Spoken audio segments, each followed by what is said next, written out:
देखिए, आपने आए दिन न्यूज़ में या सोशल मीडिया में ये न्यूज़ तो देखी होगी कि ईरान ने आज इजराइल पर अटैक किया है। तो कभी ये भी सुना होगा कि आज इजराइल ने ईरान पर करोड़ों लाखों मिसाइल्स या ड्रोन से अटैक किया है। इन दोनों देशों के बीच में हज़ारों किलोमीटर का दूरी यानी डिस्टेंस होने के बावजूद हर कुछ दिनों में वॉर या वर्ल्ड वॉर जैसी सिचुएशन क्रिएट हो जाती है। तो उसका क्या रीज़न है और जियोपॉलिटिकल इश्यू है या कोई पॉलिटिकल इश्यू, आज हम जानेंगे ईरान और इजराइल की वो दुश्मनी जो 47 साल पहले एक बहुत ही करीबी दोस्ती में थी। नमस्कार, स्वागत है आप सभी का द इंडस में। मैं आपके साथ हितेश। देखिए, आपको जानकर हैरानी होगी, लेकिन आज से 47 साल पहले यानी 47 ईयर्स एगो ईयर था 1979। इजराइल को जब इंडिपेंडेंस मिलता है तब ईरान और इजराइल बहुत ही करीबी दोस्त थे। जैसे आज इंडिया और इजराइल के जो रिलेशंस है, वैसे ही ईरान और इजराइल के तब वैसे ही रिलेशंस थे। पूरे मिडिल ईस्ट में बात की जाए तो ये दोनों सबसे करीबी देश माने जाते थे। लेकिन दोस्तों, अब सवाल ये आता है कि इन दोनों की इतनी गहरी दोस्ती इतनी कड़वी दुश्मनी में कैसे कन्वर्ट हो गई। देखिए, साल था 1979 और ईरान के किंग थे मोहम्मद शाह रजा। मोहम्मद शाह रजा का जो मिडिल ईस्ट और यूरोपियन कंट्रीज थे उनके साथ बहुत ही अच्छा रिलेशंस था, खास करके इजराइल और यूएसए के साथ, क्योंकि वो तब उस समय में यूरोपियन कंट्रीज की जो कल्चर था उसको ज़्यादा से ज़्यादा वो फॉलो करते थे। देखिए, साल आता है 1979।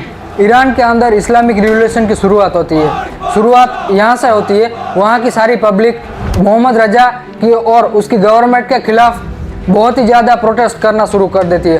प्रोटेस्ट इतना बढ़ गया था कि मोहम्मद रजा को अपना देश छोड़कर भागना पड़ा और उनके भागने के और उनको देश छोड़ने के बाद सुप्रीम लीडर बनते हैं रहमतुल्लाह अली खामेनी। और ईरान के अंदर रहमतुल्लाह अली खामेनी की नए सुप्रीम लीडर बनने का साथ ही वहीं से पूरी स्टोरी चेंज हो जाती है। लेकिन दोस्तों, अब सवाल ये आता है कि ईरान की गद्दी पर रहमतुल्लाह खामेनी का आना और इजराइल के साथ नई दुश्मनी, उसका क्या रिलेशन है। आइए सबसे पहले ये समझते हैं। पहले ये समझिएगा, जो ईरान की न्यू इस्लामिक गवर्नमेंट थी उसको ये लगता था कि इजराइल जो है वो पैलेस्टीन की ज़मीन पर कब्जा कर रहा है और यहीं से शुरू होता है ईरान और इजराइल का प्रॉक्सी वॉर। देखिए, रेवोल्यूशन के बाद प्रॉक्सी वॉर की शुरुआत तो हो गई थी, लेकिन ईरान के सामने दो बड़ी प्रॉब्लम्स आकर खड़ी हो गई थी। एक उसकी आर्मी और दूसरे उसका जियोग्राफिकल मैप। देखिए दोस्तों, सबसे पहले बात करेंगे ईरान का जियोग्राफिकल मैप है उसके बारे में। उसमें अंदर डीप में बात की जाए तो दोस्तों, सबसे पहले यह समझना चाहिए कि जो ईरान का जो जियोग्राफिकल स्टैंड है, यानी जो उसका जो वो ईरान इजराइल और यूएसए से हजारों किलोमीटर की दूरी पर है। वहां से ना तो वो कोई एयर स्ट्राइक कर सकता है और ना ही कोई अपनी आर्मी से अटैक करवा सकता है। दोस्तों, दूसरे पॉइंट की बात की जाए तो आज से 35-40 साल पहले, यानी जब ईरान में इस्लामिक रिवॉल्यूशन आता है, तब ईरान इजराइल और यूएसए से काफ़ी मायनों में आर्मी में और टेक्नोलॉजी में कहीं ज़्यादा कम था। जो आज ईरान के पास टेक्नोलॉजीज और आर्मी की जो फोर्सेस हैं वो तब उस समय में नहीं थी और ये ईरान की एक बहुत ही बड़ी कमजोरी थी।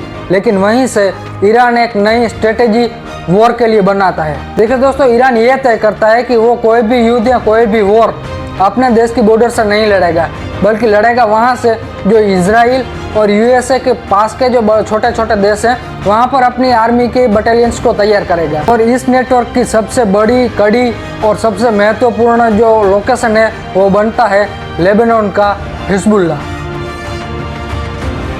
ईयर 1982 में जब इजराइल लेबनान पर अटैक करता है तो ईरान ने लेबनान के यंगस्टर्स और आर्मी को कई सारा फंड्स दिया, टेक्नोलॉजीज दी और बड़े से बड़े हथियार दिए, जिसकी वजह से आज लेबनान के पास 1.5 लाख से ज़्यादा मिसाइल्स हैं और उनके पास कहीं से इजराइल से भी ज़्यादा एक आर्मी फोर्सेस है जो चंद ही घंटों में इजराइल के बड़े से बड़े शहरों को नेस्ता नाबूद कर सकती है। दोस्तों, लेबनान के साथ जो ईरान ने नेटवर्क बनाया था, सेम प्रोसेस में उसने पैलेस्टीन के साथ भी हमास में वैसा ही नेटवर्क क्रिएट करना शुरू कर दिया।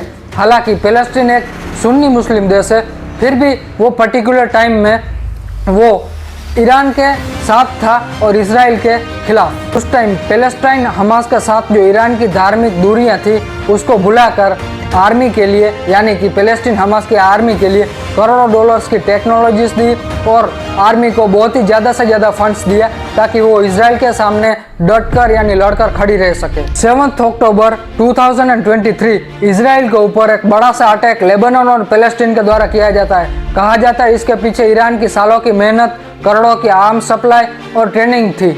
ऐसे करते करते सालों में ईरान ने इजराइल और यूएसए के जो पास के जो एरियाज थे छोटे छोटे से, उस पर अपने आर्मी के द्वारा कई सारे कैंपस खड़े कर लिए थे।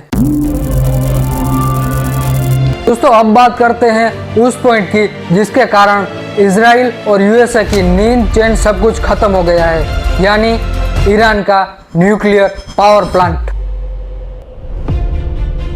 देखिए वर्ल्ड मैप में पर्टिकुलरली बात की जाए इजराइल के बारे में तो उसका जो जियोग्राफिकल एरिया है वो बहुत ही छोटा है। अगर ईरान जो न्यूक्लियर पावर प्लांट बनाने में सक्सेस हो जाता है तो ये वो ईरान के लिए एक बहुत ही बड़ा खतरा साबित हो सकता है। देखिए इजराइल की जो खुफिया एजेंसी है मोसाद, उसके द्वारा ईरान में कई सारे खुफिया ऑपरेशंस किए गए, यहाँ तक कि ईरान के जो टॉप साइंटिस्ट थे मोहसिन फक्रीस, उनकी हत्या तक करवा दी गई। और इतना ही नहीं, उनके जो साइबर अटैक्स हैं वो भी कई सारे ईरान के न्यूक्लियर फैसिलिटीज पर किए गए। लेकिन दोस्तों अब सवाल ये आता है कि ईरान और इजराइल के बीच के वॉर्स में हर बार अमेरिका यानी यूएसए और डोनाल्ड ट्रंप क्यों आगे आ जाते हैं। देखिए उसमें केवल यूएसए की इजराइल के साथ दोस्ती ही नहीं, लेकिन उसका स्वार्थ अपने देश का सुपर पावर बने रहने तक का भी है। देखिए मिडिल ईस्ट के जो दो बड़े देश हैं यानी ईरान और सऊदी अरब, उन देशों पर यूएसए अपना दबदबा बनाना चाहता है। इसलिए जो क्रूड ऑयल का जो एक्सपोर्ट रहता है वो हमेशा वो चाहता है कि अमेरिकी डॉलर में हो, ताकि उनका देश का करेंसी ज़्यादा से ज़्यादा मजबूत रहे और उसका दबदबा और सुपर पावर हमेशा अमेरिका के पास बनी रहे। उन सभी बातों में से एक ऐसा पॉइंट है जो पूरी दुनिया को खतरे में डाल सकता है, यानी स्ट्रेट ऑफ हॉर्मोन्स।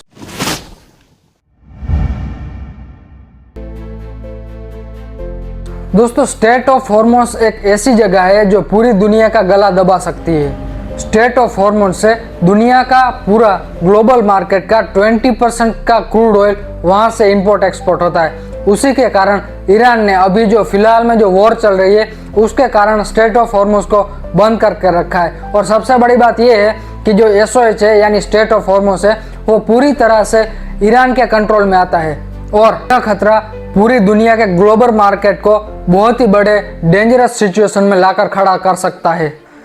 तो दोस्तों हमारा देश का जो मीडिया है उसने जो ये 3 देशों का जो ट्रायंगल वॉर है उसको वर्ल्ड वॉर जारी कर दिया है।